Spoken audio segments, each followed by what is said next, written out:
to you.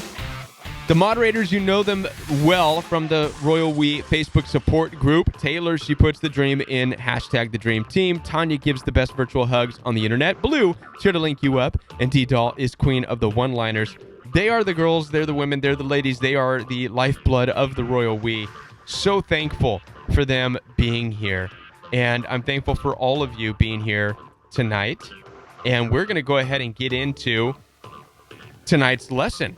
And then we'll get into some phone calls because I am super excited to talk to you and find out your view and your information and your questions and your comments and your concerns about what it is we're talking about, because we are going to be talking about forgiveness, right? Forgiving the abusive, toxic narcissists and forgetting them. And I've made a couple different videos now on the Organic Royal We channel. I've uploaded these videos. And there's a lot of concern. There's a lot of question. I'm still seeing some of the same comments. I'm not going to forgive. I can't forgive. Oh, gosh, another video on forgiveness. And so I want to really take the opportunity on this live stream to really nail down some points of where I'm coming from. I think it's important to first understand, and this was the whole purpose of the organic video on forgiveness.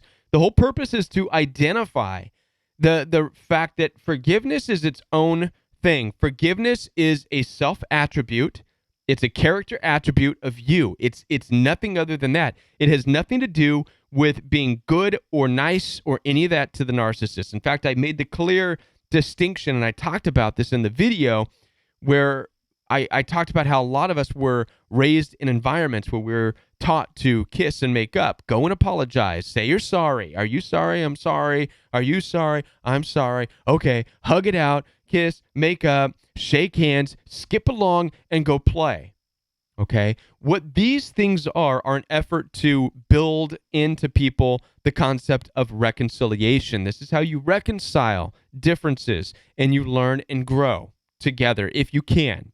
Right? When we talk about narcissistic abuse, there's no reconciling the differences. There's no learning and growing together because narcissists are so deep into their egotistical need to be number one and always right that they cannot see past that to understand your differences and to see where you're coming from. Okay?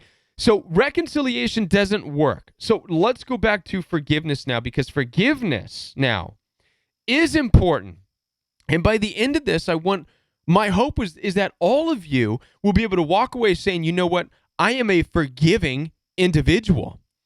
You can say, I am a forgiving individual because you're about to go and build a new life with new people. And you want to be able to say that part of your character attribute is that you're a forgiving individual.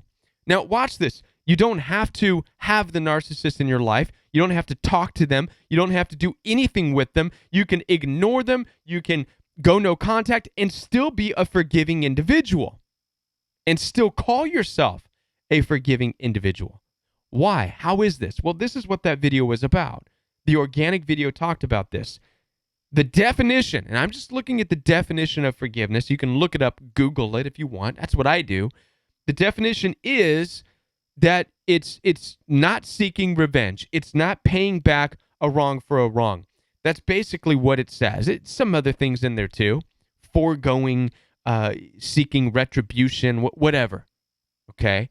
So basically, if you're not sitting down scheming on your computer, writing out your list of attacks, what you're going to do to the abusive narcissist if you see them, and you're going to jump out and you're going to throw a banana at their head and then trip them and watch them fall and laugh.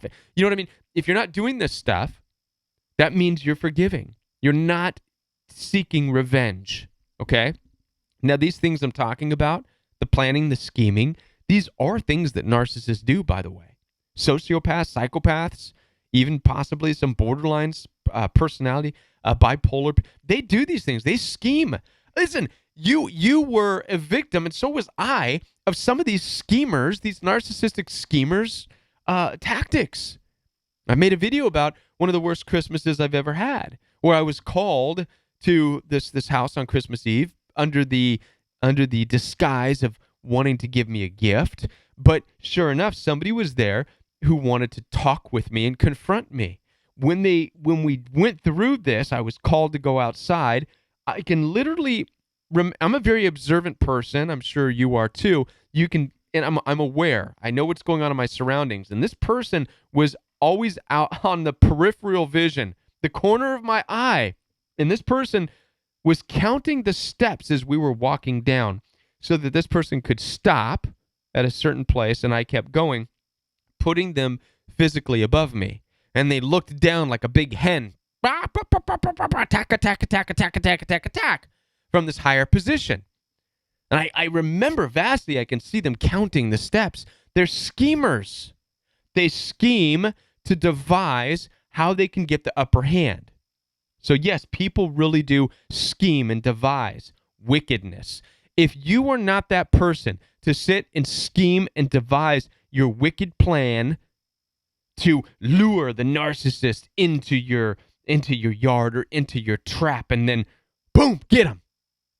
Okay? You're not doing that because you are a forgiving individual. Okay? Because based on the definition of forgiveness, forgiveness is simply not taking revenge. It's not doing that stuff. That's it. Another, and this is why it's important. And I want us all to be able to recognize that we are forgiving people. As we go forward, we want to be able to build a new life and have forgiveness as part of our character attributes. You should all have forgiveness as your character attribute. You should all walk away saying, I am a forgiving person. Don't cross me. Don't be a narcissist. Don't narc out on me, because I will shut you out. I will go no contact. I don't care if you're my dad. I don't care if you're my mom. I don't care if you're the president of the United States. Don't narc out on me, demean me, devalue me, try to put me down. I will turn my back on you. And guess what? You can still turn your back on somebody and still be forgiving. Because forgiveness does not mean you have a relationship. I'm going to say this again. Forgiveness does not equal a relationship. This is where a lot of people get tripped up. These comments on my organic video of, I disagree, Kevin, with forgiveness, and you got to be careful with that. You don't need to forgive. All I hear in these people is what they're saying is, I've been trying to reconcile, and I can't reconcile. Of course you can't reconcile. We're not talking about reconciliation. We're talking about forgiveness. Forgiveness is just you on your own saying, I'm not going to be like that. That's all it is. I'm not going down that route. I'm not going to reverse attack you. I'm not going to seek revenge. I'm walking away. I'm going no contact, and I'm going to maintain being a forgiving person. And I don't have to have a relationship with you, because forgiveness does not mean I have to have any kind of connection or relationship. I don't have to talk to you. I don't have to look at you. I don't have to smile at you, and I can still be a forgiving person, right? Another example I used is that of God, right? This is a lot of people will go to church, and you go to church under this notion that God is forgiving, and so therefore, this great God is forgiving, so I have this relationship because of his forgiveness. No, you don't. God's forgiveness, in a faith-based, biblical sense, God's forgiveness does not equal a relationship. Forgiveness is just a character attribute. The forgiveness of God is such that because of your mistakes, God has made the personal decision not to rain down fiery bricks of lightning on your head, wiping you out because of his forgiveness. But that doesn't mean he has a relationship, and it doesn't mean you have a relationship with God. Not at all. It just means that forgiveness is there, right? What takes a relationship then? That forgiveness is an introduction into the character.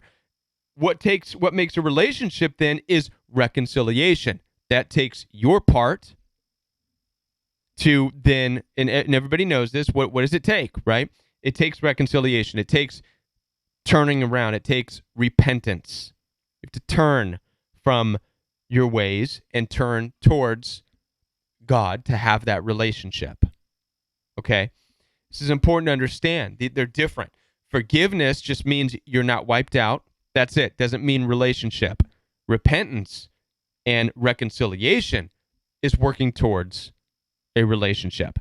This all got screwed up as we're being raised. We're told to kiss and make up and shake hands and say sorry and have this reconciliation event. And And we've called that forgiveness. It's not. And so if we don't see that, if we're not able to say sorry and hear them say, I'm sorry. Are you sorry, Johnny? I'm sorry. Are you sorry? I'm sorry. Yeah, we're sorry. We're both sorry. Okay. Then it's hard to see you as being forgiving, and you feel like you're hanging on to something you don't have to. You can be able to say, I forgive. I'm not going to try to pay back I'm not going to pay back evil for evil. So I am a forgiving person, but there's no reconciliation. There's no relationship. We're done. Don't talk to me. I'm not talking to you. I'm going no contact. You come near me, I'm calling the cops. I'm going to get a protective order. I'm going to get a no contact order. I'm going to do that. You could do all this and still be forgiving, right? We have to watch out, make sure that forgiveness has not lost its meaning over the years, kind of like love. It just kind of means whatever, right? All this stuff. Well, forgiving is, I can't go no contact and be forgiving. Yes, you can. That in no way is part of the definition of being unforgiving, okay? And finally, the last part of this is that we have to make sure that we're not allowing the narcissistically abusive people in this life determining who you are and what your character attributes are. This is the biggest thing.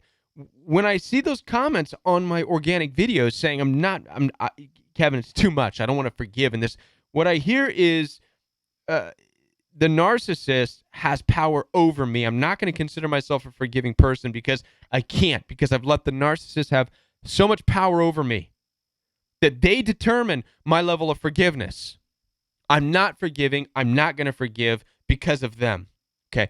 We got to watch that. There's no reason a narcissist or a bully or a toxic person should determine your character attributes. You should be able to walk away on your own saying, that's right, I am a forgiving individual. Nope, don't talk to me. I forgive you. All that's going to happen if we engage is you're going to become bipolar, borderline, weird, sociopathic, and you're going to make me triggered, and I don't want to do that. So I forgive you. What's done is done. Leave me alone. And they can narcissists can stand there, although you're unforgiving. I can't believe I'm unforgiving. No. I am forgiving. You're just running your mouth like always. Stop. I'm not listening to you. Nobody's listening to you. Run along. Run along. Go run along. Play narcissistic games somewhere else. Right? That is it. And so that's basically what I said already earlier. And when I wasn't streaming, I had that whole dialogue by myself, apparently. It was good pretending. I guess I was acting because nobody was here to hear it. And so I am interested to hear what you all want to hear, or what you all think about forgiveness, and forgetting, right? Because I also talked about forgetting. How do you forget? You can't forget the trauma that you've experienced. You cannot forget the trauma and the abuse that you have endured. Okay? And what I talk about in the organic upload is that you do not have to forget the trauma, but what you can forget is the ideas that you had of relationships and the world in general. This is what you can forget. This is what you can change. This is what you can start to twist. You put a twist on the forgetting, right? Don't forget the abuse, because you're growing because of that. You're growing because of the trauma. You're now more aware. Your eyes are opened. You're more in tune with a lot of the harsh realities of the fallen, broken world that we live in, okay? And you're now more prepared. So you're not going to forget that. It's going to be a part of you. And a lot of people are like, man, it hurts. When's the hurt going to go away? And some of that hurt's always going to be there, and it's going to be keeping you on your toes. A lot of people are like, I don't want the hurt there. Why can't I just go back to where everything feels good? Why can't everything just feel good? Okay. A lot of that stuff is the false narrative. We were all raised watching Leave It to Beaver. We were raised watching The Golden Girls, Seinfeld, Friends. And I think these shows are some of the most deceptive things. Yeah, they're good and they're funny and this and that, but what they do is create a false narrative. That's what friendships look like. I can have, I could become a golden girl one day, right? Have my friends with me. We're all going to hang out and laugh and drink wine every single day, right? Friends, that show. Who remembers Friends? These shows were nonsense. Dang, man. These guys all hanging out, down the hall from each other, always together, eating every meal together, going to the same coffee shop every day. It's not real. It's not reality. I'm going to go ahead and take a telephone call from Pennsylvania. You're live on the Royal We. Greetings, Sir Kevin. This is Antonio Silva III, or Lieutenant Silva. Yeah. How are you? I'm doing good. Thank you for hanging in there. Sorry about the whole debacle. 30 minutes gone, and I was talking to nobody. That's kind of heartbreaking for me. The two of you is facilitating much interference in the multiverse of the we that is world. And it's blasphemy. I believe that. I believe that, man. I think that's what it is. I'm thinking to myself, you know what? That's got to be it. It's the world is being shooken up, and they're like, no, man, we're not going to make it we're not going to make it easy on this group to have their little get together and their gathering. We're going to throw every wrench we can. Too much beneficial occurrences are happening. They need to throw wrenches into the mix. Hey, into the works. Yeah, and before you start though, because it brought this to my heart, I have to say such a huge thank you to Blue, to Tanya, to D-Doll, to Taylor, and to everybody for sticking around and staying, because I literally, even though it wasn't live, I was able to see the stream and I saw everybody talking and communicating, which is what made me feel like I was live. That's why. Right. But I had no idea, and so I just want to give a huge thank you. And for those of you who don't know, those ladies, they are just amazing, right? And for you all to stay in there and talk and chat and keep it going, I just want to. Everybody, all of them deserves a virtual hug. So just give the moderators a huge virtual hug, and there we go. All right, we'll move on. Well, I reciprocate it to you and to the squad that mods. As I have become familiar with them, I concur with your assessment. They are definitely absolutely wonderful. Yes, I enjoy my time. Kisses, Kumal. In the chats there, and obviously interacting with yourself as well. So, right on. So what's going on with you? How you would say, I pondered back and forth. I guess debated in my mind if I would make this phone call. Glad you did. And I decided, based upon that, I appreciate it. Thank you, and glory to Yahweh for the conviction to fall upon me to do so. As I will be a man of accountability and say that also being a man of my word, I did. It was earned.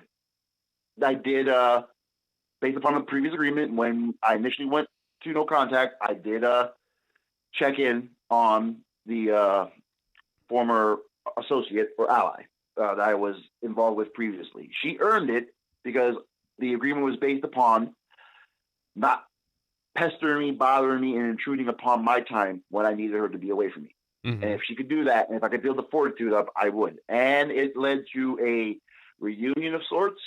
Yet the first time, she was like a puzzle, scattered pieces. In my mind, also was not. I was ill prepared. Again, traumas. The spiel. You know how it goes. Right. The second time around, it was not going to be tolerated. I let it know as such. I let her know as such. If I saw anything that resembled what I experienced the first time, it was going to be done, and she would have squandered it. I gave you the opportunity. It was really incumbent upon her, and it happened. So, and again, the first time, heart-wrenching, heartbreaking. The second time, disappointing. Not so much, right. Right, and thankful, because it's always about perspective. Right. Thankful that Yahweh made a way And though it became to the point, I mean, if you really wanted to get technical about it, I mean, I put myself in a disadvantage by being on her home turf, if you will. Sure. But now she lives in a different city, so yet always being every move strategic, not leaving myself without options. Yet it became contentious to the point that, again, because they only care about themselves, right? Don't leave. I need your help with such and such, right? And to the point where she physically impeded my process to go against my expressed will to no longer be in her presence. That she literally blocked the door, physically like held me against my will. Wow. So it got physical, huh? Yeah. Well, again, it had gotten physical before, where it was more violent. This was more like rather a childish tantrum gone awry, to the point that there was physicalness, yet it was not like in terms of violent, like slapping her. It was just like, okay, yet still, if by technicality, if I've expressed the will and the desire to no longer be in your presence after intolerable occasions, right, and you go to the contrary and impede my process to get out, by default, and technically speaking, you're keeping me hostage. Yeah, right. So it did get to a point where, again, I'm trying to assert myself and basically counter this physical impeding, where I had to, push her off, like, get away from. I'm leaving. You cannot hold me here against my will. Right. Yet it was such an exertion of energy to try to finally get out of there. It was like a 45-hour battle, if you will, to try to get out of the house. Yeah, and you don't want to be doing that. You don't want to be messing around with that. No, I learned no. I mean, sometimes, no. I would say for me, specifically, I'm one that has to learn it the hard way, and sometimes 2 or 3 times, right? That's okay. That's the best way. The experiences will build me up. Yeah, and then you apply it as you get better than you were when you first met. That's right. And again, the that which transpired, leaves you with a foul taste in your mouth. The embarrassment. Something that they seem to lack is embarrassment, the shame, regret. Because I sure am ashamed, embarrassed, and regret that it ever came to that point that I finally get out the house and I have reserved so much energy, I don't have anything left. I fall to the ground. She's still on me, touching me against my will. I'm trying to console me. I don't need her consolement. Get away from me. Right. And the neighbors are now riled up about the situation. They're hearing it. It's disturbing them. And I have to ask them, please. I'm a stranger in a strange land. I don't know how the phone lines work for calling the police. I need help. Yeah. And they call the police. Good. Okay. To the point where, I mean, trust you me, I'm not exactly the most trusting in that organization yet. And I'm not going to sit there. I'd rather sit there and take things in my own hand per se. Yet, if I do that, I'm liable for a lot of things, because they can come in and take me away because something comes that unfolds in an unseemly manner, if you will. You don't want to go there, right? So, so they're there, and I'm basically having this intolerable, unacceptable scenario occurring, and the neighbors have now been, disturbed into the matter.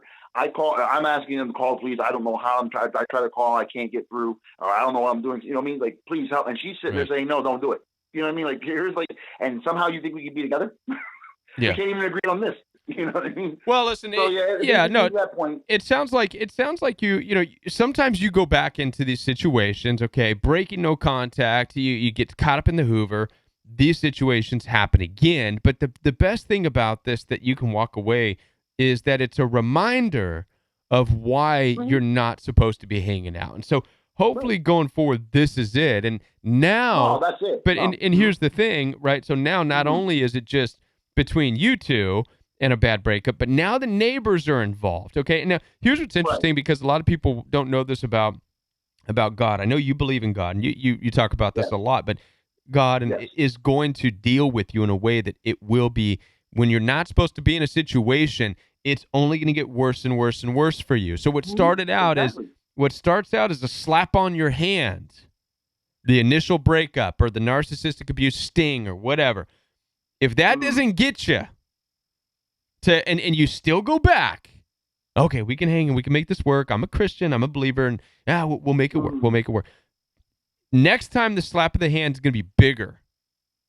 right? It's going to be, you got to imagine, you are a child of a parent who loves you, right? And what are you going to do to that child if they continue to run out in the middle of the street every time you say stop running out in the street? What are you going to do? The discipline's going to get harsher and harsher and harsher. Right. Why? Because if you don't, they're going to get the consequences are much more worse. They're going to get the ultimate punishment of getting run over by a car, right? So this is kind of you can look at it this way: the more you go and hang out with these people and try to, well, we can hang out for a little bit, we could talk for a little bit. You got to imagine sometimes you're kind of like being that child running into the street just a little bit, like look, Dad, I'm just at the curb. I'm not really totally in the street. Which, by the way, my son does this all the time. He did. He used to. He knew how upset I would get if he'd run in the middle of the street, so he would run to the curb. He'd run to the curb and say, I'm not in the street. I'm just in the curb. And I think a lot of times we do this too in our own faith. We start to do stuff like running to the curb and I'm just at the curb. I'm not there, and so we don't want to mess around. So listen, I'm glad that you called, and I hope that I gave you something to chew on there and going forward. I mean, I just before we wind up here, I just want to say, again, to specify, she did not bother me. She gave me my time, and I, again, that's me being a man of my word. While she held up her end, she earned that opportunity, and then she squandered it. And I want to make sure that I get what you're saying. At the same time, when I went into this, my eyes were wide open. I was aware. Sure. My guard was up. I was prepared. Right. And once it started to happen, I called her on it and I said, this is not going to be tolerated. I will not subject myself. I for 8 months, I was still trying to put the pieces, trying to get to know you, trying to figure out what it was. I know what it is. And once I saw it creep back out, I said, you're done. I mailed all her items. I took great care. That, again, to your point about forgiveness. I don't want retribution. I don't want revenge. I don't want vengeance. I took great care of her items, belongings, mailed them back to her, walked it to the post office, and I said, this is it, and that's the end of it. I'm going to take great lessons applied from this time frame in my life. Yet, again, like I said, first time, heart-wrenching, heartbreaking, first time really ever really being in what you would say, you could define a romantic relationship. The second time, disappointed yet thankful, because the perspective is I went in with my eyes open, my guard and my armor, the armor got on, and basically now move on. Start continuing the rebuilding process. I'm in that, and I am grateful to you and to you, Sir Kevin. Have a good night, and you too. Squad that mods. Be well. All right. Bye. Thank you. All right. Take care. Bye. All right. We're going to go ahead and open up the telephone line. I know that there's a lot of you who are really struggling right now. I can see it. I see it in the stream. The telephone line is open. Please don't hesitate to make that telephone call. Talk with us, right? Sometimes the hardest, difficult thing to do is to talk about what's going on. But the purpose of the Royal We Live, the reason we're here, is to talk with you. The reason we're here is to communicate. Listen, this is one avenue of being live and being able to discuss and go ahead and put it out there. Put it out. Listen. One of the most heartwarming things that I've experienced is being able to go and visit the Royal We Facebook group and seeing the help and the support and the cries. And I didn't have that when I was dealing with narcissistic abuse. And so to see this is incredible. And so we're going to take a telephone call here from the 909 area code. That's my old stomping grounds in California, Southern California. What's going on? You're on the Royal We. This isn't Southern California, Kevin. This is like Fort Worth, Texas. It must be a problem with the tower I'm bouncing off of or something. This is Russell Wolf. Oh, what's up, Russell? How are you? Oh, everything's going. It's been going really great. Had a hiccup the other day. I made it through some really trying times. I'm really proud of where the knowledge that you've empowered me with has gotten me. But, that doing inventory is something you constantly have to do, I'm finding out. It's a good thing to do. Yeah. And, you know, anybody that really has a question mark in your circles of your life, you know, you've got to be ready to have boundaries with them. And so that's what I'm working on right now. Mm-hmm. And because getting sideswiped with the CPTSD Okay. is horrible. And it really is. It's so unnerving. Right. And it causes lots of drama that I don't want to cause in my own life. Right. And I've talked to everybody in the Royal We about this, and they've been great and allowed me to vent. And anyway, but no, it's definitely gotten better, way better. I always think I get to a certain point, and then boom, something like this happens, and I'm triggered again, like sure, with the CP, and upset. And I'm like, darn it. And the thing is, I really have to take more responsibility now, because I get angrier now. I mean, angrier at, I think it's the narcissism. sure. I'm more protective of myself, you know, my peace and everything that I've acquired. Right. Because when I first started talking to you, I couldn't even leave the house. Well, I mean, help me. And then I started going out and walking 2 miles every day, and Right. I'm actually doing stuff for myself that I've never even dreamed of. Right. Right. And so, go ahead. Well, help remind me where you're dealing with, where you dealt with the narcissistic abuse prior. I know we talked about this, but I was the last out of 4. I was a scapegoat. This is family issue, right? Yeah, my mom was a horrible, you know, was a really bad narcissist. Right. And you know, and my oldest brother. Sure. It was sort of like your family. You said your dad was like, it was my oldest brother and I. Right. And the 2 middle ones are the golden children. Right. So, you know, and this is the hardest thing about recovering in families, because part of the recovery process is more pain, because you're going to see and understand some of the harsher realities, you know, that, and again, this has a lot to do with the false narratives and the programming and this and that. We grow up watching Leave It to Beaver and this and that, and like, oh, that's what family looks like, right? Not at all what family looks like. What we're discovering and finding out is at the root of it is selfishness. Parents that are supposed to be days of our lives. Oh my gosh, soap operas. Sure, days. That had to be the worst programming of all. All of it. And so, but yeah. And we're raised on that stuff, and so and people don't understand the power of being raised by this, you know, and when we're raised by this is the idea that we have of what family is, and it creates such a cognitive dissonance and because it's not what we're seeing. We're seeing being scapegoated. We're seeing bullying. We're seeing selfishness from the people who we're supposed to be the most loving, and we're not seeing that. So the cognitive dissonance is real. The CPTSD of it is real. The fact that we're starting to see just humanity and human nature, very disturbing, very real, right?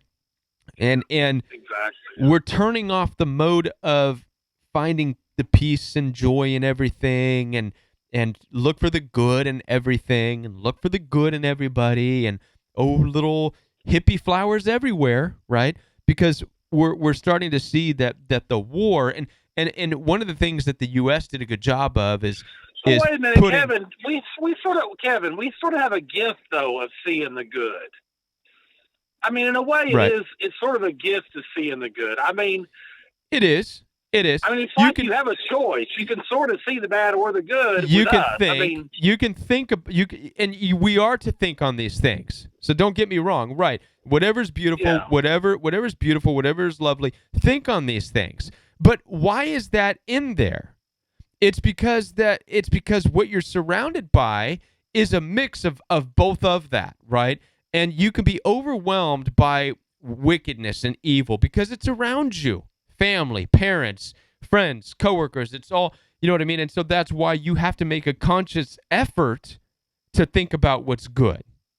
So you're right. But this is to the point. So if you're not constantly thinking on what is good, which can be overwhelming, it could be a chore, you can be overcome by things that aren't good. This starts to play a huge role in CPTSD.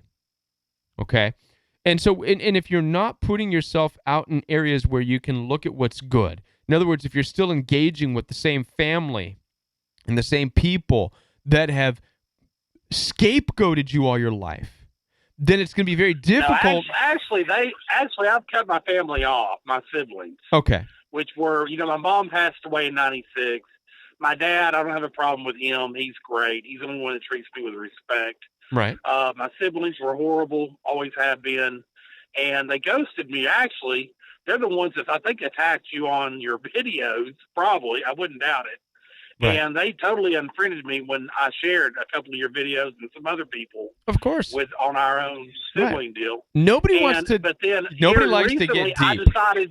Nobody likes to get deep. I recently decided to go no contact with him. I told him, I said, I'm done. Just leave us alone. We're happy. And boy, did it open the floodgates. Sure. Every week, I shared with Blue exactly a transcript of what went down text-wise. Right. And it's just phenomenal. They triangulated my niece in. Of course, she's a very well-trained narcissist. I love her to death, but she's been trained by the best. And right. She's pretty much there. And I hope that someday she wakes up and decides to get help. Yeah. Right. And get a life, because all she does is go towards narcissist, and she's, it's no kind of life. Right. But well, you hang in there. Hang in there, Russell, because it sounds like you're still fighting. You're still there, which is good. You've overcome a lot. Oh yeah. And I believe also one of the things we have to remember too is that in this life, okay, there's not going to be this place here, this side of heaven. There's not going to be this place where we feel like we've made it. We made it. It's done. It's over. It's kind of like, I remember, and I used to have I worked in insurance, and I was frantically working, trying to catch up. And I remember a supervisor sat down with me once and said, Kevin, you're never going to get caught up. Every morning you show up, you're always going to be behind. Okay. And I think in a lot of ways, this is true to life. We're all looking for that. We're going to have little moments of victories. We're going to have little moments of vacation, of enjoying and this and that. But I really, truly believe that there's not going to be a moment where we're not going to feel the pressure of this broken world. Always going to be there. Yeah. We're always going to be against it. And as we're against the brokenness of a fallen world, then it's always going to be there. You're always going to feel behind. You're always going to have remnants of that CPTSD. You're always going to have that shaken feeling like I don't belong here. You're always going to have those feelings of what is wrong with my parents? What is wrong? How are people like this? This is a part of what you can expect to see on a daily basis, living on this planet. When I get to this, like the other night, I blew up with my wife, and because I was very triggered by a phone call of her family. Her dad is a narcissist. They're not nothing compared to my family, but he was just here for over a month. Right. And I put up with him trying to put shame and guilt on me. I was actually at the pool, and I basically paid for all the hotels because I work out of town so much. I had points. And we stayed in a really nice hotel in Fredericksburg and had a great time. And I was in the pool, enjoying myself. And I'd had a couple of drinks. I was happy. I was, acting a little silly. He goes, he tried to put, you're acting, look, a little too much drama there, Russell, all this crap. Yeah. I did that narcissistic glare and crap. Oh, yeah. And I just splashed water at him, did the backstroke, like, fuck you, And then we get back, and for another two, I took a whole week off. Can I go back? Can I go back and input a beep right there? Beep. Okay. I'm sorry. Yeah. That's okay. Anyway, so I'm sorry. I won't do that again. But anyway, I hear you. So I hear you though. To gaslight me the whole week. Right. And he'd be one person with me from while my wife was gone. As the minute she walked in the door, he changed. into this totally different person. What? He ghosted me. Sure. He nothing I could do was right. Nothing, I could say. I mean, he would talk to himself, never engaging me. Yeah. Literally talking to himself. One of the to things. the point I actually acknowledged him one time. Right. Just to get him to shut up. One of the things. One of the things. Narcissists do is they do not like when people are genuinely having a good time. I've seen it with my own eyes. He hated it. It is the weirdest phenomenon. But when they're okay if they can tell you're being fake and shallow because that's what they are. But the moment you show a sign of genuine, just enjoyment, that moment of victory, it's that we're talking about. We live in a fallen, broken world. For the most part, things suck. There's always pressure here. But when you have these moments of victory and of joy and of peace, which you have, the moment where you're like, I'm enjoying this, that's when a narcissist will go, how dare you? Oh, yeah. How dare you have more genuine joy than I have right now? That can't happen. I'm going to say something about it. And that's typically what happens. And then you have narcissistic rage for absolutely no reason whatsoever, except you're just having a good time. Oh, yeah. Well, you know what? I kept my peace the whole time he was here. I didn't give anything away. I didn't really engage him in communication. Right. Basically, we were next to each other, but as far as I'm concerned, I was doing my own thing. I went for walks. I did whatever, consumed my time until my wife got home. Good. When my wife gets home, he acts like a perfectly normal person. Right. He was doing this crap just with me, and therefore she puts her in the middle. She Sure. couldn't never have seen it. So I feel sorry for her because, and she's not an evil person. Now, she can get quite angry, and I can push her buttons, and she can push mine, Right. But what I'm having to do is I wasn't really prepared. We do hangout calls with them because they're in the UK, right? And they like to call on weekends, and they talk for 2 hours or more. I mean, it's a long time. I told her, I said, I can't do it. I cannot do it. I might be able to do it with just your brother and his wife because they actually act sort of normal. Yeah. But when all three of them are there, it's like I'm sitting in front of a judge and jury. Yeah. I'm serious. I can't stand it. Yeah.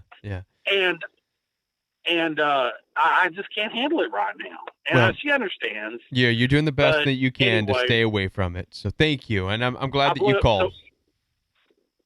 But what I'm doing now is I'm trying to recognize, instead of blowing up, that's just a place we need to put a boundary and make so it can work, without disrupting whatever too much. Right. And that's a huge mountain to climb right there in itself, I think. Yeah. But Well, other thank than you. that, man, I'll tell you what, getting the peace and going for walks and getting my health back and all the wonderful things that have come from this, I wouldn't trade it for the world, Kevin. I mean, for the world. I mean, it's just that feeling of peace when you have your peace and you take it back. Yeah. And there's no way to describe it. It's the best thing to do. Yeah. Well, listen, I'm going to open it up for a couple more phone callers here before we sign out, but I'm glad that you called, Russell. Okay. Thank you. Thank you so much. God bless you, Kevin. Y'all have a good night. All righty. Good night. All right. Yes. Thank you. That was it's such a good call, and it's so important to be able to have these discussions when you're having a rough week or you're dealing with rough people. You're just having a hard time with it. And so the topic of tonight was talking about forgiveness, forgiving, and forgetting toxic narcissistic abuse. I'm still curious to hear what a lot of you are thinking about that particular subject, or if you just want to stay away from that. I do want to hear more. I do want to hear more from you. I want to hear some of your questions. Sometimes Blue will have a question up, or you're welcome to call. The phone line is open right now, and you're welcome to call in right now. Go ahead and don't hesitate to call if you're struggling. This is your opportunity to get out there and get to know the community. Ask the questions that you want to ask and see how supportive the community can be. Yes, do keep it clean. This is rated PG-13, even though I don't think there's anybody 13 here. But this is, you know what I mean. This is a family-friendly environment. So thank you for that, D-Doll. And thank you so much, Blue. Once again, I want to thank the moderators for being here because they really do keep this going. They held this whole thing together for the entire duration of the beginning of the show when there was nothing going on. And so I'm just forever grateful as I'm working out the kinks here on the technical front of the YouTube platform.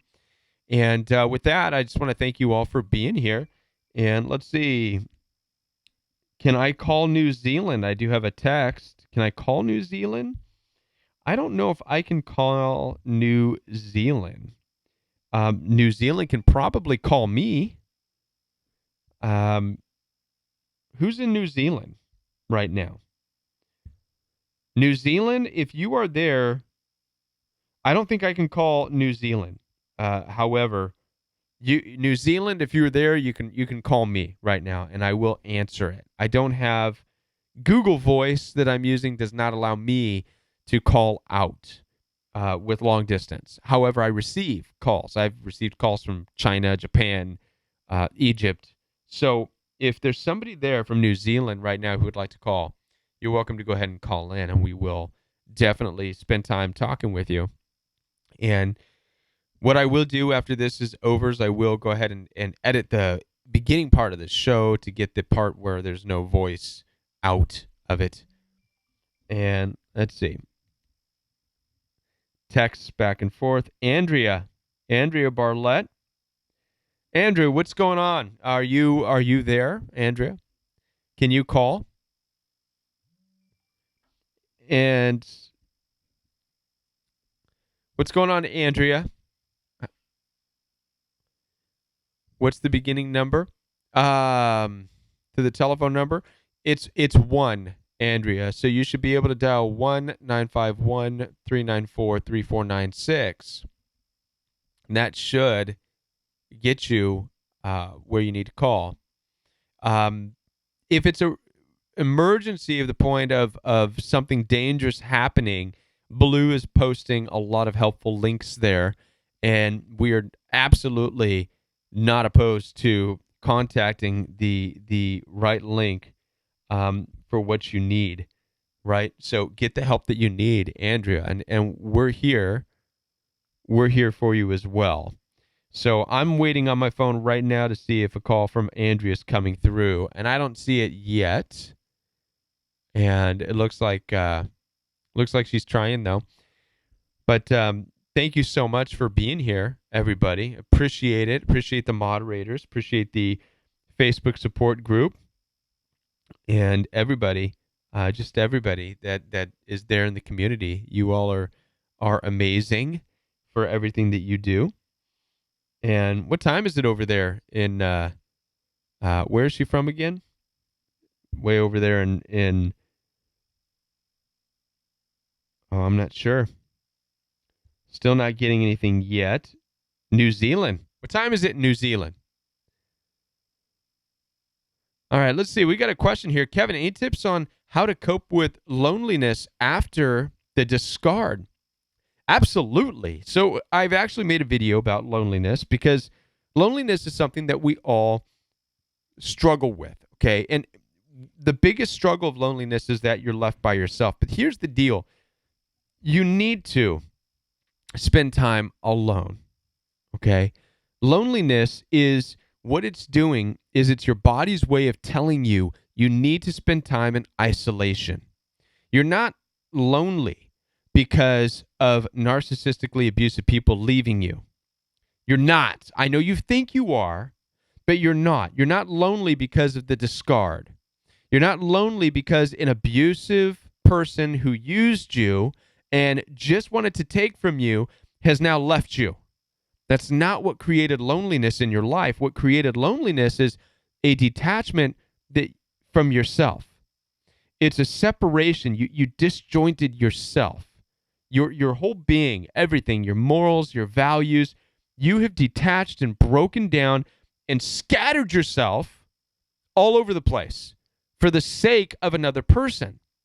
And this is why you're lonely, because you no longer know yourself anymore.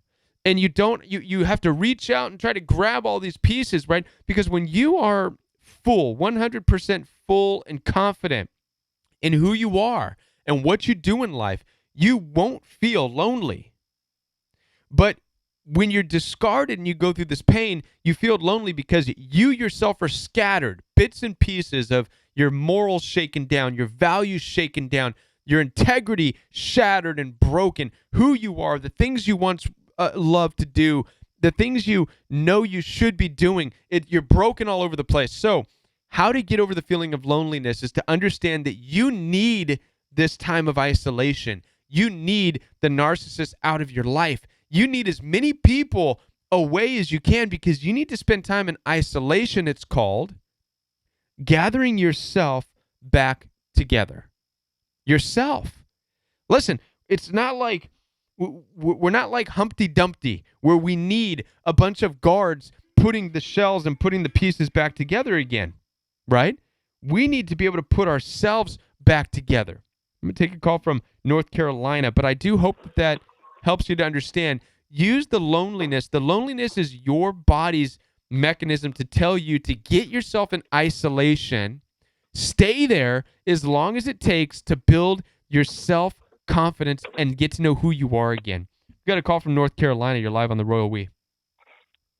Hey, Kevin. How are you? My name is Michael. Good. Thank you for calling, Michael. Good.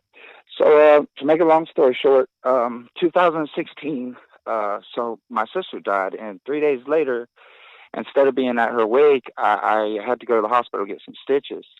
So I meet a girl there in the hospital waiting room, and 2 days later, after my sister's funeral, she comes home with me and never leaves. The mirroring and all that, I had to educate myself on narcissism, of course. So to make a long story short, she tricked me into having a child with her. And so April of 2017, she left me 2 months after she got pregnant, and I couldn't understand why. So April of 2017, Department of Social Services shows up at my doorstep saying that they had taken custody of a child I was named the biological father of that was born addicted to drugs. So I go to that county. It was an hour away, and I have to go through the process, 16 weeks of parenting classes, drug screens, this and that and the other. And during this whole process, it was about 2 years. My son was just born. My ex spent that time trying to ruin my life rather than pursue our child, who was in custody of Department of Social Services. So I'm able to brush that off, or basically use defense to keep her off of me and then pursue my child. So my child ends up, I put my child to get him out of the system because I need a little more time to get full custody of him, and I put him with my aunt and uncle. Well, so 2.5 years goes by, so he's 2.5 now. So I hadn't spoken to her since before she had the baby. Well, come to find out, she had been cheating on me the whole time. She was taking ovulation tests and stuff with me, but she had been cheating on me the whole time, and I didn't know it. So, and that's what I mean by trickery. It was under false pretenses. But however, so now my aunt has guardianship over my son, and he's with me, my aunt and uncle, basically. She gets to see him once every month for 2 or 3 hours. Well, she's triangulating my aunt and I, and my question is, so I talked to her for the first time 2 months ago after this ended in court, and she spent 2.5 hours trying to gaslight me outside the courthouse, and I knew what she was doing.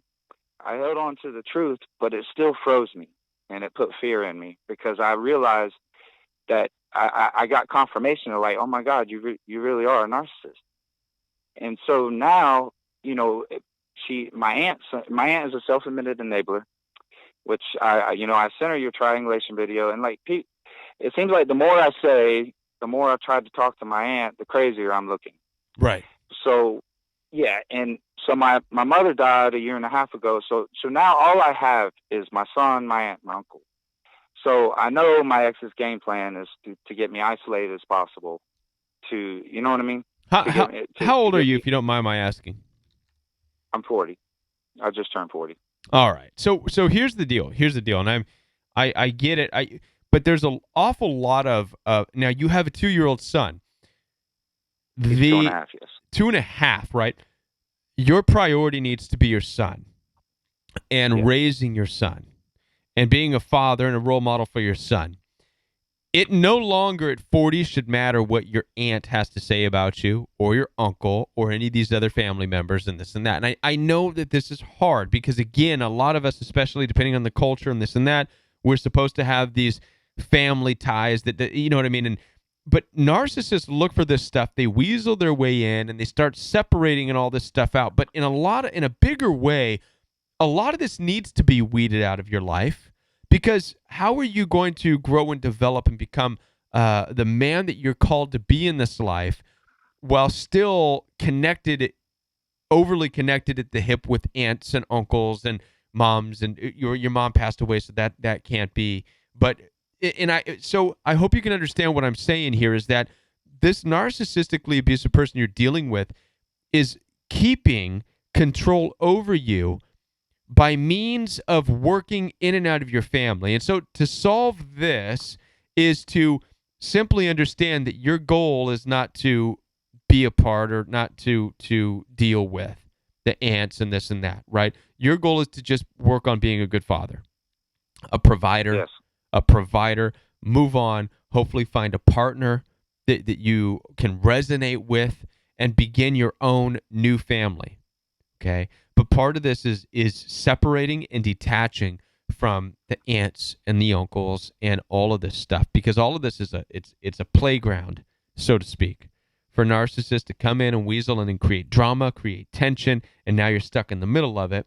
And how are you going to focus on being the father you need to be when there's this drama that you have to also focus on with people who you probably shouldn't be that connected to? I hope that this makes sense Right. to you. No, it makes total sense. I mean, I live on my own. I have my own house. Like, Good. I make my own money. I There you support go. my son. Like, he's with me half the week, and he's with them half the week. There you go. I'd So stay I am out of the concentrating on him. and stay out of the debacle then with the aunt and the uncle and the trying to isolate you in this. You want to find yourself a circle or a group that there is no weaseling in and making you feel bad. You know what I mean? Like the royal we. Yeah. You're here. Nobody here would even tolerate somebody coming in and talking bad about you or anybody else. You know what I mean? And so Right. and so you have to find these places, and instead of taking it as a challenge, which we can typically do, Yeah. she's trying to weasel into my family. No, I'm game on. And then there we go. We're Right. kind of we get sucked into this dramatic turmoil, right? Yeah. Yeah, I do that, and I try hard to, I do concentrate totally on my son, and I try not to concern myself too much with it, even though I see what's happening. But I mean, you're absolutely right. I've become a recluse, though. I really have. I mean, that's one of my biggest problems is I isolate myself. Well, there's nothing and there's not a whole lot. Don't let isolating yourself, as long as you're taking care of your responsibilities. Isolating yourself does not mean you're a recluse, okay? Spending time in isolation could be the best thing coming out of narcissistic abuse because you're regrouping. You're coming out of this phase of what in the world just happened? Who did I just spend my time with? And you need that. You need the isolation. This is what I was just talking to and answering a question from one of the somebody on the stream here. She asked, how do you get over the loneliness? And I said, loneliness, this is Klaza01.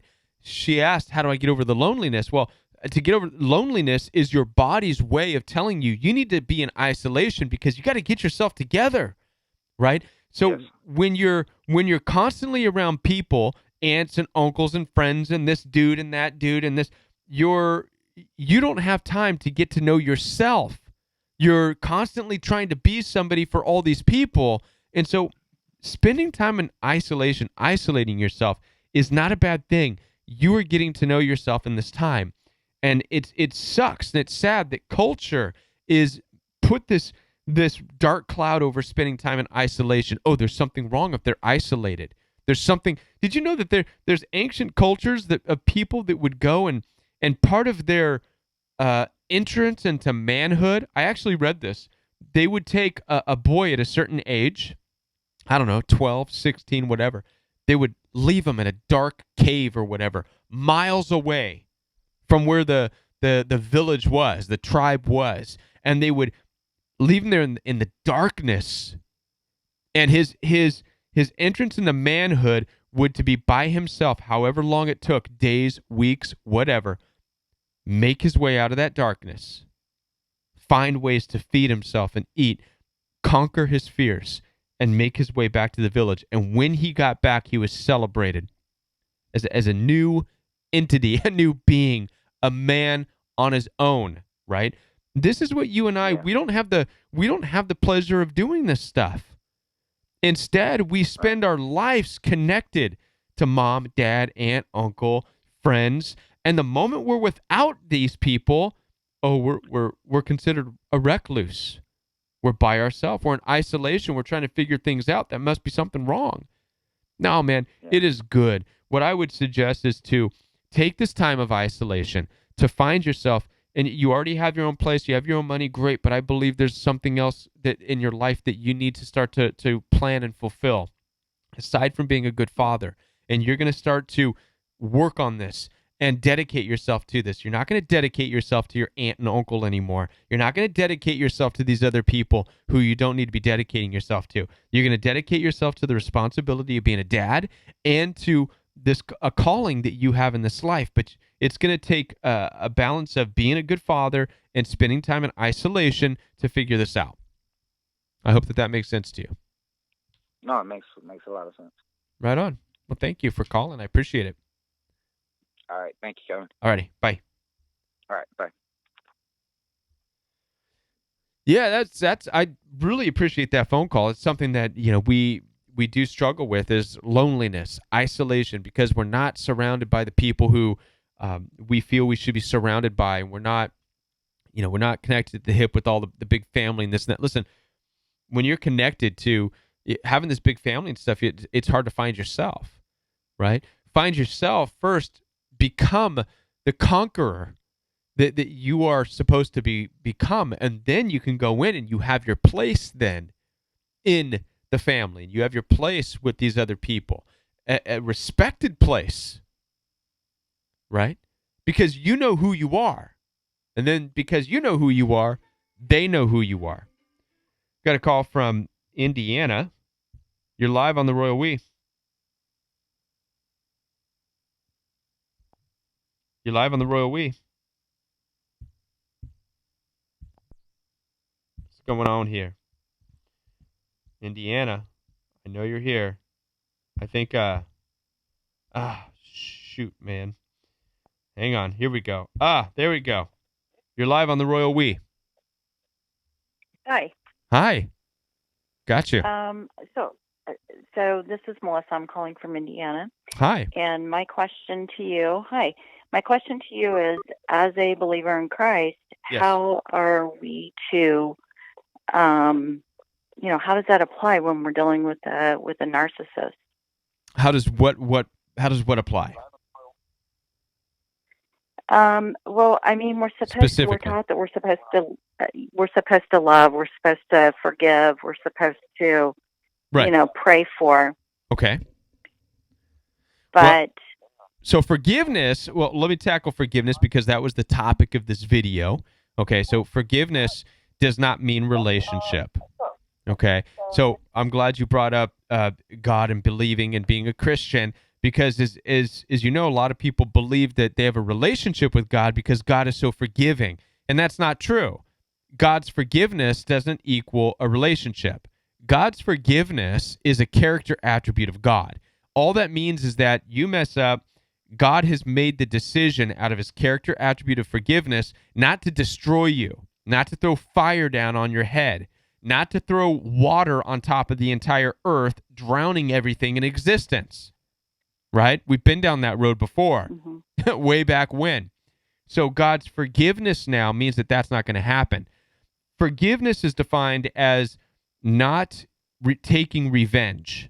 That's how we've defined forgiveness. So when we hear in the Bible, forgive others as God forgives, that simply means don't take revenge on people for when they hurt you. Don't take revenge on them.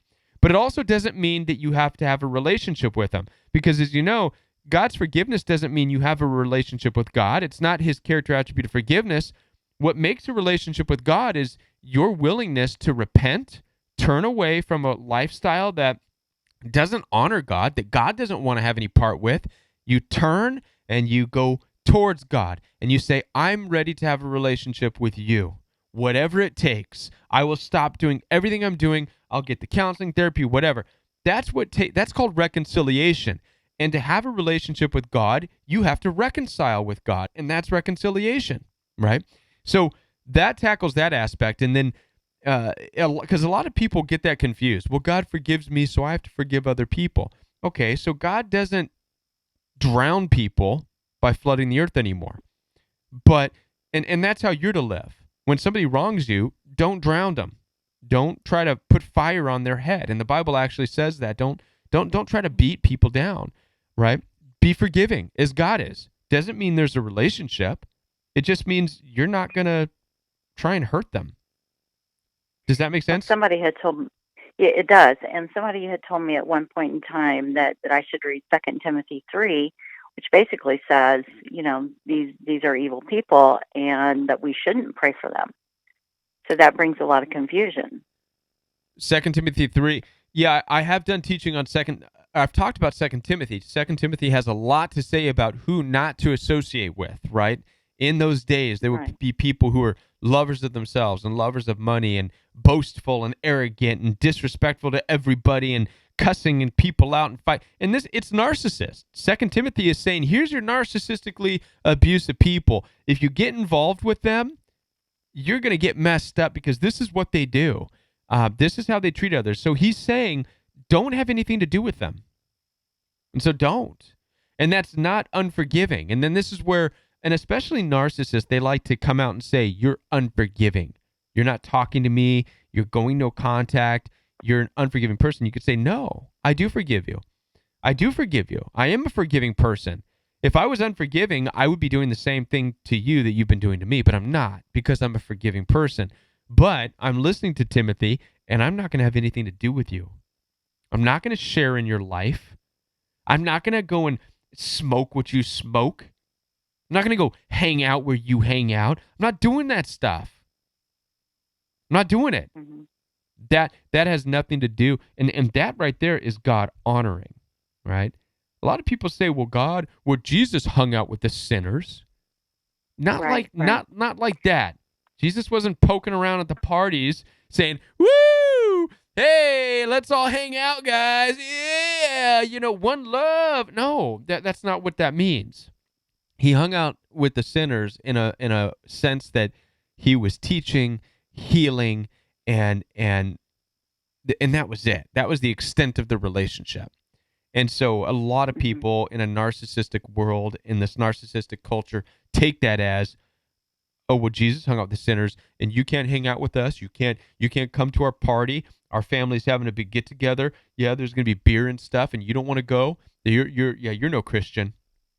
Okay. Yeah. Makes no sense whatsoever. My narc, when I had contact with my narc, he would say, oh, you're a real Christian lady, and knowing, and I'm sure that was just him trying to gaslight me, but absolutely, he would bring out the worst in me, and then turn around and call me a hypocrite. Well, of course, are you dealing with a romantic relationship? I had been with my ex for over 36 years, and so we can't seem to break it apart. And some advice that I received on your Facebook page was to reach out to the right kind of counselor, which I had not realized that there was a specific counselor that need to be, used for the trauma bonding. So sure. I did find one, and I do see her tomorrow for the first time. Good. I'm hoping this counselor seems to work for me. Good. But I'm just trying to break the cord between him and I. It's been a week now since I've been no contact, but I still have the urges. 36 years of marriage?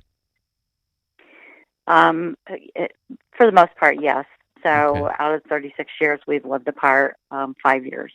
But we continued to stay, hang out and be together during those 5 years. So basically, he would, continue to invite me over, and we would spend time together, do all the things like married people would do.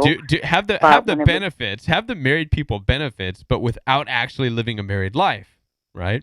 It's very correct. Yeah, correct. narcissists, that's what they love, because that gives them also the ability to do whatever else they want to do. No Right, responsibility, no accountability, and in all honesty, it's abandonment. And there's a lot of there's few things that the Bible say is appropriate for divorce and ending it. And infidelity is up there, obviously, but also abandonment is there. And if a narcissist abandons, infidelity, yeah, definitely was there. Sure. And he actually has a married girlfriend right now as well, which he's been doing the triangulation between me and her for probably the last 5 years. And I just can't seem to, I'm trying to keep my family together while I believe she's a narc too. She texts me, he texts. It's a vicious circle that I can't seem to get out of. It sounds like it. So, well, you have to be. I'm just trying to get the help. You have to be done in order to get out of this nasty cycle. You have to be done for you, right? You have to reach this point, and hopefully the therapy session and the trauma bonding is going to work with you, is because it's going to identify what it is that's keeping you drawn and attached to such a horrible situation, to a partner who has abandoned you, right? And yes, narcissistically abused people can use these tools and these tactics to make you feel like they're the ones that are wanted, and make you even brainwashed to believe that you still want them. But in reality, you don't want them, because you don't want that lifestyle. And what you're seeing is all you're going to get. Okay? So you have to know in your heart, and hopefully this therapist with the trauma bonding is going to help you break this trauma bond, so that you know that that's not the life you want. Period. End. Right. You're not down for that lifestyle. Now, there's has nothing to do with forgiveness. It has nothing to do with bringing God. Listen, God will not probably take part in any of that, what's going on, right? It would take I agree with that. It would take a severe, a drastic, and I believe God's a God of miracles, but it would take a very apparent, overwhelming shift, right? To where somebody be contacting you saying, let's go get the therapy. We both need trauma bond, whatever it's going to, you know what I mean? If that's not happening, and chances are it's not going to, based on what you're saying, God's not going to have anything to do with it. I've made videos about why praying in these situations doesn't work, because prayer, the Bible says, where two or more are gathered in His name, there Jesus is also. And I believe I take this as when two or more are in agreement in prayer, Jesus is there to heal, to work things out. But what happens when you are praying over a situation, but somebody else can care less? They're blocking your prayers. God will not arm wrestle somebody down because you want that. Does that make sense? That's unfair to their free will. God doesn't do that. And so God will not overstep the boundaries of someone's free will. He'll bring consequences in people's lives. He'll allow, I should say, consequences in people's lives. But He will not wrestle someone down and say, that person's praying for you, and I need to wrestle you down and smack you around now. God doesn't do that. So that's why I say, be careful. At some point, when it's over, your prayers need to shift. And instead of praying for that relationship, you turn those prayers inward for your own healing. And a good example of this is King David. King David spent a lot of time. He had a very sick son. I talk about this story too. King David had a very sick son. He was very ill.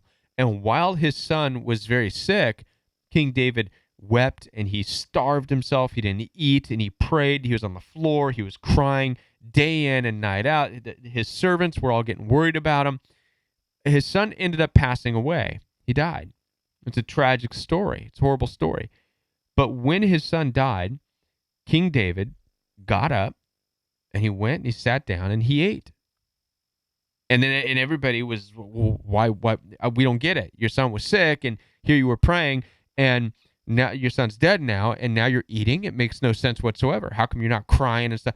And King David was very wise in his response. He said, when my son was sick, there was a chance. He was still here with me. He was fighting for life, and I was fighting with him. We were fighting together. That's why I was crying and praying and this and that. When my son died, what good does praying do? It's not going to bring him back. God has taken what's his, and so there's no reason to do that anymore, right? And so I look at that in these situations with narcissists and in these relationships where you need to stop. When the relationship is dead, right? It's time to turn the prayers from, because of that, is there a fighting chance? Probably not. It's time to turn those prayers to pray for your own healing. God, let your will be done. Heal me. Work on me. Work with my trauma. Work with my trauma bond. Help me with my steps and what I need to do, right?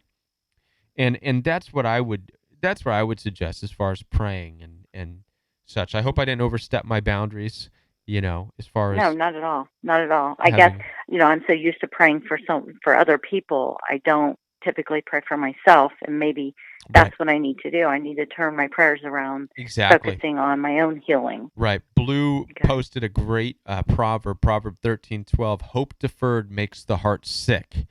Right. And so if you are praying for a partner after a relationship is dead, right? The relationship is dead. If you're praying for that partner, you're keeping yourself in this place of hope that's drawing on longer and longer and longer. There's a psychological term called hope perseverance, where you're persevering through hope to the point where you're just becoming sick, and you're becoming, you start to become no good, right? Because you're so sick because of this hope perseverance.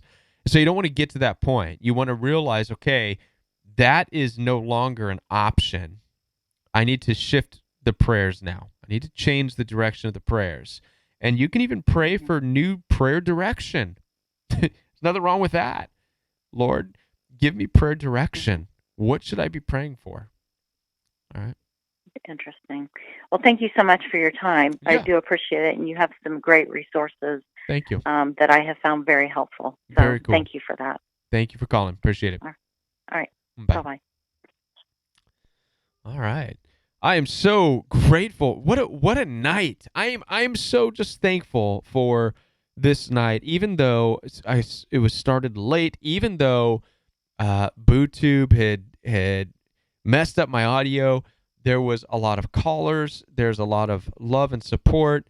And so thankful again for Blue, for D-Doll, for Taylor, for Tanya, for everybody who is hanging in there. And I don't want to keep you up too much longer. I know that there's a lot of people who are tired. I'm going to just do my best next Monday night to be on at 9 and not tinker around with this stuff. It can be very confusing. I had no idea I was going without it being live.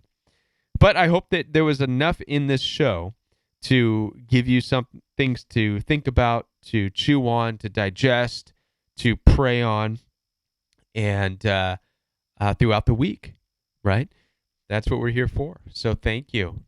And with that, I want to say goodbye and good night to everybody. Be sure to join the Facebook support group, right, where you can find D-Doll and Blue and Taylor and Tanya, and it's a great place for support. So the links have been posted, so be sure to join the Facebook group. It's free. It's an amazing group. It really is. Also, if you have not already subscribed to this channel, subscribe to the Royal We Organic channel. Visit www.jointheroyalwe.com, where there's a lot of resources there. You can find links to the Facebook support group. You can find links to this live channel. You can find blogs that have a lot of the older videos that I've done. I'm re-bringing those back up, writing something on that.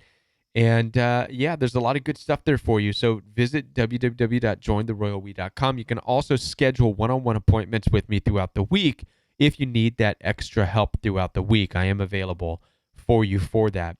So you can find that and schedule an appointment there. And with that, good night, everybody. Good night, good night, good night. And we will be back next Monday night on Join the Royal We for a live stream. Good night, everybody. I'm going to play some music for the ladies. This is for the moderator ladies, Tanya, Blue, D-Doll. Where's Tanya? Is Tanya there anymore? No? All right. Good night, everybody. Hey, there's Tanya. Still awake. All right, we're all very tired now. Good night, everybody.